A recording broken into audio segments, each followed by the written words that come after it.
नमस्कार, आप देख रहे हैं वाईएस न्यूज। इधर बेल्लारी में आज नगर के आईडिया ग्राउंड के निकट एआईएमआई के प्रमुख बैरिस्टर असुद्दीन ओवैसी ने एक जनसभा को किया संबोधित। यहाँ उन्होंने अपने प्रत्याशी के हक में वोट करने की अपील। इस मौके पर सपा, बसपा व भाजपा सहित चुनावी दलों पर जमकर बरसे। बुधवार को आयोजित कार्यक्रम में मुख्य अतिथि के रूप में पहुंचे बैरिस्टर असुद्दीन ओवैसी का फूल माला पहनाकर जोरदार स्वागत किया गया। यहाँ उन्होंने एआईएम प्रत्याशी खालिद जमा खां के हक में वोट करने की अपील की। इस मौके पर उन्होंने कहा कि उत्तर प्रदेश की सत्ता में अगर मजलिस आती है तो बाबू सिंह कुशवाहा मुख्यमंत्री बनेंगे। इसके अलावा उन्होंने कहा कि 3 डिप्टी सीएम बनाए जाएंगे, जिनमें एक अल्पसंख्यक समाज से और 2 पिछड़े वर्ग समाज से बनाए जाएंगे। उन्होंने कहा कि हमारा मकसद राजनीति में तिजारत करना नहीं, बल्कि संवैधानिक तौर से समाज को आगे बढ़ाना है।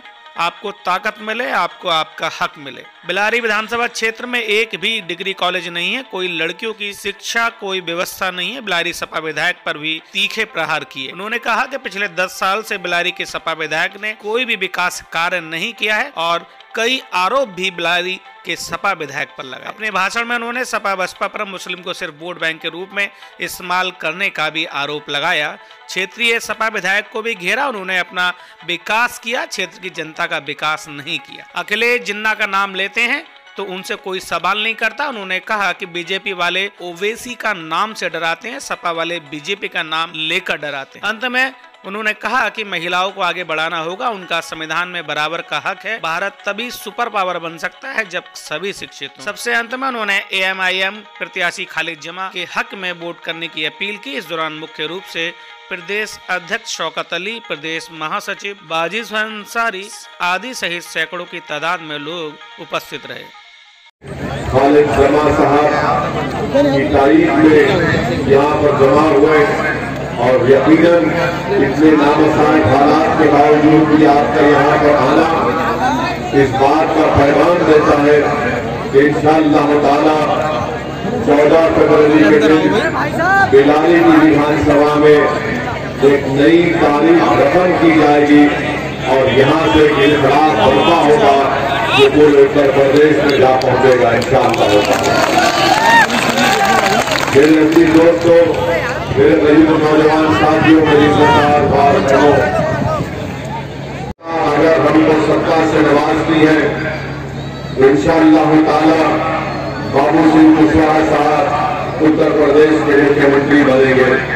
हमने ये भी फैसला किया कि जब सत्ता और इख्तियार मिलेगा तो हम 3 डिप्टी चीफ मिनिस्टर बनाएंगे, जिससे अल्पसंख्यक समाज से मुसलमान बनेगा और जो पिछड़ा समाज के अति पिछड़ा समाज के लोग रहेंगे। ये इसलिए कि हम सामाजिक न्याय हमारे लिए सिर्फ अल्फाज या नारा नहीं है, सामाजिक न्याय हमारे लिए एक बहुत बड़ी चीज है और जब तक इसको अमली जामेनामा नहीं पहनाएंगे सामाजिक न्याय नारा बनकर रह जाएगा। तीसरी बात मैं आपको बताने आया हूँ कि हमारे लिए राजनीति कोई तिजारत का मसला नहीं है। हमारे लिए राजनीति कोई दौलत कमाने का मकसद नहीं है।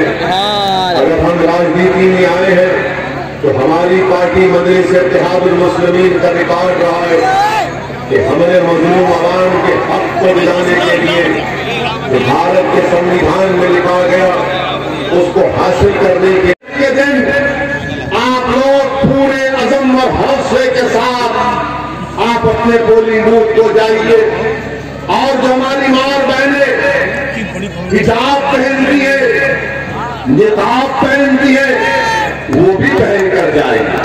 अब मीडिया वाले बनाएंगे इसको, मीडिया वाले बोलेंगे वैसी तो हिजाब को ला दिया।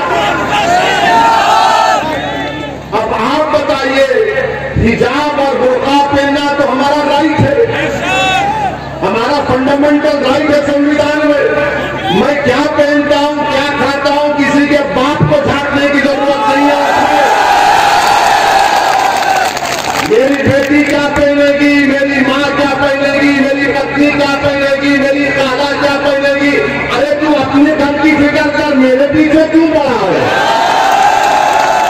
अब क्या हम तुमसे पूछ कर पहने क्या पहनो? अगर अखिलेश यादव समाजवादी पार्टी ये समझती है कि अल्पसंख्यक समाज को दबाया जाएगा, कुचल दिया जाएगा और उनका हक उनको नहीं दिया जाएगा। और फिर समाजवादी पार्टी बसपा ये कहती है कि ओवैसी को वोट मत दो वरना बीजेपी जीत जाएगी। ये कहते हैं ना, कहते हैं ना, अगर इसको वोट देंगे तो बीजेपी जीत जाएगी। अब हम आपको बता रहे हैं, हमारे जाने के बाद ये अहमियत और मुकाम होता तो आजम खान साहब ने जो लिस्ट भिजाई थी उन लोगों के नाम की, उसमें से सिर्फ एक को और 11 नामों को समाजवादी पार्टी के अध्यक्ष ने मुस्तरद कर दिया। मैं आजम खान साहब की इज्जत करता था और करता रहूंगा जो वो समाजवादी पार्टी में। मैं हमेशा उनके लिए दुआ करता था और करता रहूंगा कि अल्लाह वो जो मुश्किलात, और मेरी आपसे गुजारिश है कि आप उनको अपना एक वोट देकर 14 फरवरी के दिन एक नई तारीख रकम करिए। याद रखिए, समाजवादी पार्टी में अल्पसंख्यक समाज की कोई इज्जत नहीं है। इन समाजवादी पार्टी ये समझती है कि अल्पसंख्यक समाज उनका खैदी है। समाजवादी पार्टी ये समझती है कि अल्पसंख्यक समाज हमको छोड़कर कहीं नहीं जा सकता। इसीलिए मैं हमारी मां और बहनों से अपील कर रहा हूं, अगर हम राजनीति करते हैं तो हम कमजोरों को उनका मुकाम दिलाने के लिए करते हैं। अगर हम राजनीति करते हैं, आपसे वोट का मुतालबा करते हैं, तो इसलिए नहीं करते कि यहां से अगर खालिद जमा कामयाब हो जाए तो उनकी शोहरत में या उन इजाफा हो या उनके हाथ में तस्कीन हो। अगर मैं आपसे इस विधानसभा में आकर आपसे अपील कर रहा हूं कि हमारे उम्मीदवार प्रत्याशी को कामयाब करो, इसलिए नहीं कि खालिद जमा इनफरादी तौर पर जाती तौर पर ताकतवर हो जाए, बल्कि इसलिए कि आपको ताकत मिले, आपकी आवाज मिले, आपका एक नेता जमीन से उठकर उत्तर प्रदेश की विधानसभा में जब जाएगा तो सही मानों में आपका नुमाइंदा रहेगा। और मैं आपको ये भी बताना, समाजवादी पार्टी के यहाँ के विधायक कहीं पर नजर नहीं आए। मेरे अजीज दोस्तों और बुजुर्गों, मैं आपको ये बताने भी आया हूँ कि अभी आपने सुना कि माशाअल्लाह यहाँ के मौजूदा समाजवादी पार्टी के विधायक इन एक नाम से मशहूर है कि 90% के नाम से मशहूर है, सुना गया, मुझे नहीं मालूम।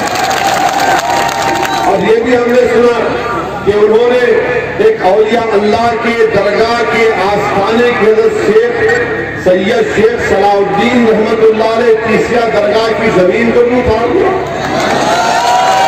था तो आवाज नहीं उठाएगा। गरीब के घर में मट्टी डालने से ज्यादा इनको फिक्र थी कि मैं कहां से मट्टी उठाऊं और अपने घर में डाल दूं। मुबारक हो आपको कि ऐसे आदमी को आपने वोट दिया, मगर आज आपके सामने कहने क्या बात है, बड़े तेज है, गरीब के मामले में तेज नहीं है, इंसाफ दिलाने के मामले